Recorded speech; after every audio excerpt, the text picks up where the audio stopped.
was that people who get obesity in America Yeah. are sitting 2.25 hours a day more Mm-hmm. than people in the cubicle next door who are thin.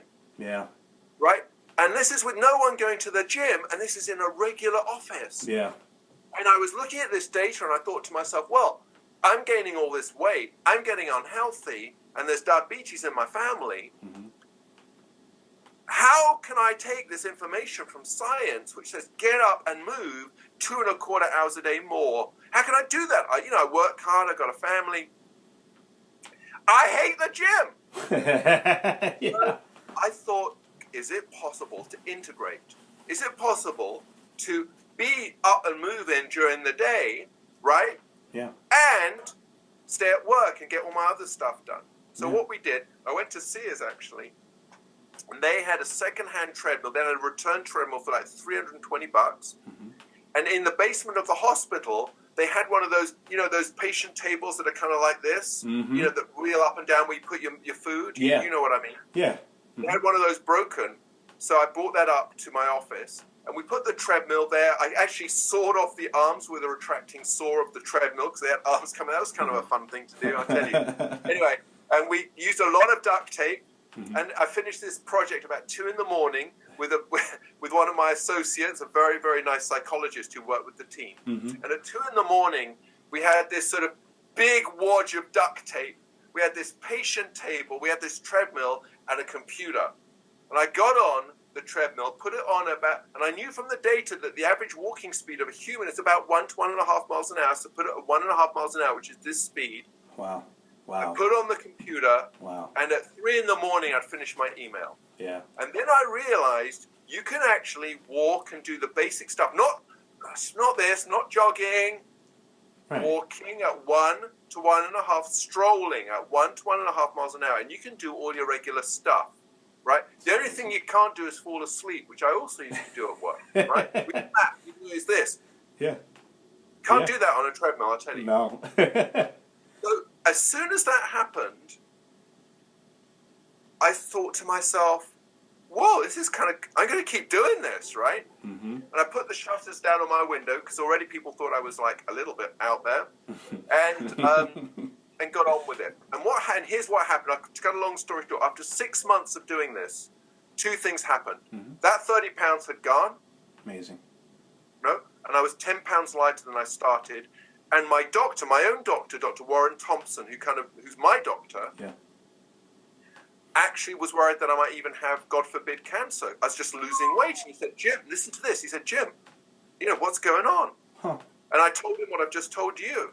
And he said, that's all that NEAT, non-exercise activity thermogenesis, non-exercise activity thermogenesis science you guys do, which is the calories of everyday living. Mm-hmm. He said, that's so cool. And guess what? Dr. Thompson started doing studies himself, and he's Wow. published numerous papers about this as well. Mm-hmm. And he now advocates for this himself. And so from that moment on, the world changed. Because with Dr. Thompson's help, with the help of Mayo Clinic, we got companies involved, we got this revolution going, we carried on with the science, we got the tech companies to buy in, and all of a sudden, as we're now talking about, I don't know if you know, you've got about 70,000 people using treadmill desks. You've got 2.5 million people who are changing their work styles across the world, up and moving, and seeing the health benefits. That's great. That's amazing. One of my colleagues, he has a second job. He told me that at his job, I guess he manages people at some social work type of place. He said that, and he has diabetes, but he's very small. He's small. Guy's from Somalia. He's a very skinny guy, and I'm like, man, he kind of looks like Barack Obama. We joke about it with him, and he loves it. But he's a very small man. I'm like, man, he's small, and he has diabetes, but he started noticing about that whole idea of NEAT, and what he has at least, and it was good to hear at least he has that. He has a standing office table, so he stands and does his work. So I guess that's a good start. I told him about the treadmill office. I wanted to ask too, what is that retailing for? What is the retail price? What has low and what's the highest? Tony, I'll come down in a second, but let me, if I may please, just pick up on that example. Mm-hmm. I'll tell you why, because by coincidence, we actually have run very large projects with refugees from Somalia. Wow. We actually raised two important points. Mm-hmm. If I may, please. Yes. With your permission. Of course. So this is very, very interesting. Mm-hmm.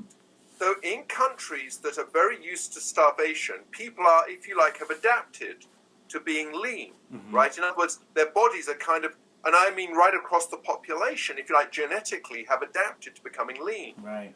And so when people from Somalia come to the United States, first of all, obesity is tremendously common. Mm. But just like you said in your colleague, diabetes is amazingly common. It's a horrific problem. Wow. And this is adapting to having excess calories, as we're blessed to have in America. Of course. Right? Yeah. I mean, God forbid anyone should starve in the world. Right. Correct? And there are many starving children in America. But anyway, mm-hmm. So people come from Somalia, where starvation is commonplace, and now they're provided with excess, inexpensive food, and diabetes and obesity is common. Plus, so true. People were used to living all day either in the fields or whatever it may have been, and now they're coming into desk jobs, and diabetes is super common. Yeah. So that story you're telling is very, very characteristic of people who come from different populations to ourselves. Mm-hmm. Number one. Number two, the other point that again, we never anticipated this, but there are now, I don't know if you know, 34 different chronic diseases and conditions associated with NEAT. Wow. Non-exercise activity thermogenesis. Diabetes is one of them. Now, what's very important and relevant to your colleague from Somalia mm-hmm. is that it doesn't matter if somebody is lean or is fighting obesity. It doesn't matter. Mm-hmm. But for both people, lean or with obesity, mm-hmm. excess sitting is associated with diabetes, hypertension, heart disease, back problems, and it goes on. Yeah. So whether you are slim or whether one is carrying extra weight, mm-hmm. you've still got to get off your bottom. Right. And that's the message. That is true. That is so true. So much to talk about that. My father is from the Dominican Republic. My mother is from Sudan. And we talked about, I don't know, he brought that up, the idea, the guy at my job, about like body types and all that stuff like that. But it doesn't matter. Just like you said, like, here's what I noticed too after reading your book. I noticed that he either maintained or lost weight through doing that. I've also had battled I got diagnosed with hypertension at the age of 27. I'm 33 now. And because I was sitting a lot and all that stuff like that. But once I read this book, I was active, and I noticed now that my blood pressure is anywhere between, 125 or 127 over about 75, which is way better than what I was dealing with, because before it used to be 145, 150. The highest I've had was 180 over 99. And that was during a really crisis, like a really horrific time of my life, and this was involving during a certain issue. But I mean, that time was really the worst, of course. But ever since I've incorporated that into my life of standing up and working out, or at least moving after I've eaten, it's really helped me so much. And even too, I went over my friend's house about a week or two ago, and him and his girlfriend, I said, look, let's get up after we've eaten this huge meal. And I mean, we were just sitting there just like, and I told her, she was like, I'm so tired. His girlfriend was saying, I'm so tired. I don't want to do this. And I said, let's get up. And we took a walk, and it was kind of cold outside, whatever. But halfway through our walk, you can see automatically how happy his girlfriend was, how happy they both were. They're like, oh my God, thank you for doing this. Like, she was skipping while she was doing it. I'd never seen this girl skip. And it's just amazing that when your body's built for activity, and it's like, I see food as it's a utilizer. You eat it because it's fuel. It help, if you're not doing anything, you shouldn't eat as much. And if you are doing something, then you should eat something to kind of compensate for it. And so after we've eaten a high carb meal, a high, caloric meal, the best thing we have to do is get up off our bottoms, like you say, and just walk it off. And that really was, my God, we came back so much more refreshed. We ended up playing some board games together. We were so much more communicative, so much more in harmony. Your book is, once again, like, that notion of just getting up simply is amazing, It's so coincidental. Tony, let me again pick up on two things, if I may, please. Sure. The first thing you mentioned was your own, real personal struggle with hypertension. Mm-hmm. And your attitude was, it's great. There's nothing wrong with tablets are really important and help. But you also realized that getting up and being active and healthy as a personal mission was important as well and proved to be so. Now, I don't want to upset people in your audience, but I'll just tell you as it is. We have programs that you may or may not know about in our underserved Latino community here in Arizona. And we do a lot of work with middle school kids. And on one of our projects, we discovered, as is known, in fact, that 1 in 3 children already have elevated blood pressure. 1 in 3 middle school children, not even high school yet. And I don't know what you think. To me, that is terrifying. Yeah. That is terrifying. Yeah. Right? We already have, 1 in 10 of our adults have type 2 diabetes. And unless we fundamentally change our operational system, right? The CDC predicts that by 2050, listen to this, 2050, round the corner, next generation, your generation, 1 in 3 adults will have type 2 diabetes, and bigger numbers than that will have hypertension. Okay? Now, I would also like to take the second part of what you said with your friends and you had a meal and you went for a walk, and that's this Thanksgiving message, right? Yes. We're all about to have a huge meal. Let me add some data. What you've said, we all know it's true. You have a big meal, you go out for a walk with your friends, and for some reason, it's amazing. You're depressed, you got a bad day, you go out for a walk with a friend, you feel better. We all know that's true. But let me add this data to everything we just said. And the data, I need to explain it, it goes as follows. On the research center, they took a group of healthy people and they gave them breakfast, lunch, and dinner, and they said to these individuals, do what people normally do. Work on the computer, do your email, watch TV, or surf the internet. Okay? Do your usual thing. And they measured everybody's blood sugar every half a minute continuously. Here's what happens to people's blood sugar. I'll show you with my hands, right? Yeah. It went like this. It climbed at about 30 to 60 minutes, and over 90 minutes went down like that. A mountainous climb like this, okay? They then took the same people, gave them the same meals, and said, we want you to do exactly what you did before with one difference. One difference only. That difference is, after the meal, I want you to take a 15-minute walk at 1 mile an hour. And I'll show you what 1 mile an hour, 1.5 miles an hour, looks like. 1.5 miles an hour.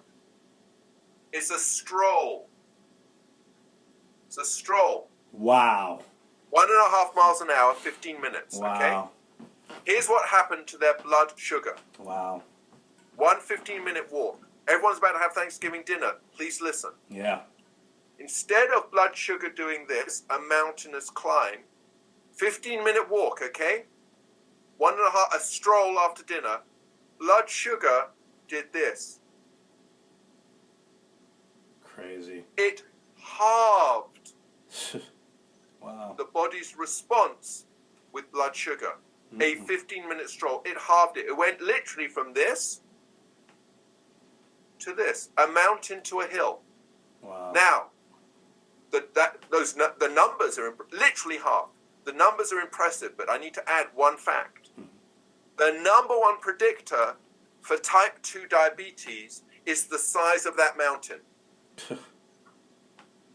So a 15-minute stroll after your Thanksgiving dinner, after every meal, has the potential to halve a person's exposed risk to diabetes. That's amazing, and that's great. That's the seller right there that I think anybody can do. Anybody who has legs, I mean, or just this is just amazing. Like how little of a requirement one needs in terms of this. Like if you can get up, you could just do just this much in this much time, and you can half that spiking of insulin, the all that stress hormones and cortisol from building up into your body, which of course gains weight. You can half that. You could reduce that risk of developing type 2 diabetes or high blood pressure, hypertension, and all other crazy disorders just by simply doing that thing. And that simply is getting up and walking at a stroll, you said, of 2 miles or less for 15 minutes. That's amazing. That is amazing. I'm telling you, Tony, it's a life changer. Yeah. As I saw the data, every meal I take, I go for a stroll. Yeah. And it doesn't, it's not, I don't put on special clothes, I don't put on headphones, I certainly don't put on like spandex.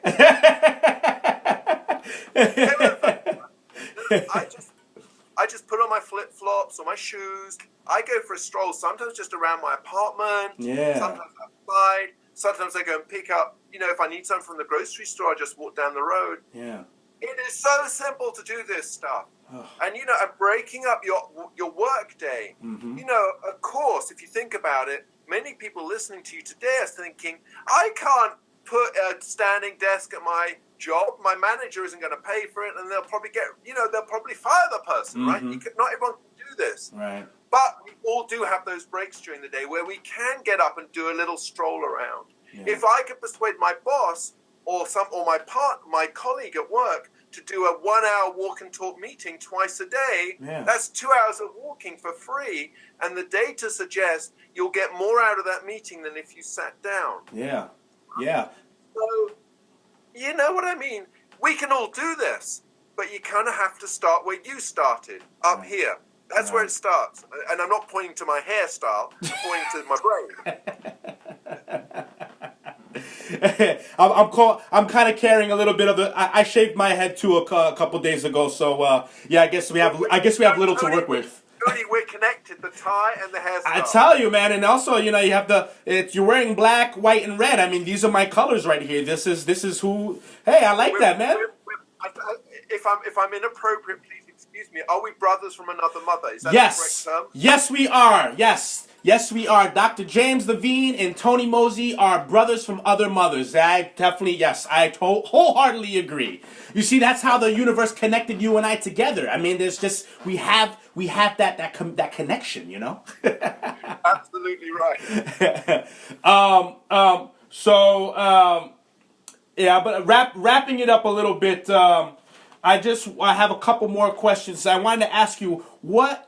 Okay, so, tapering it off, how about for my people who are like, well, I don't want to walk, but I want to do some other kind of activities. What are some activities you do, and would you recommend any stationary activities, like perhaps push-ups after you finish eating, or squats that are stationary, like in place? Like, yeah, there you go. That's one of my favorite exercises. Woo!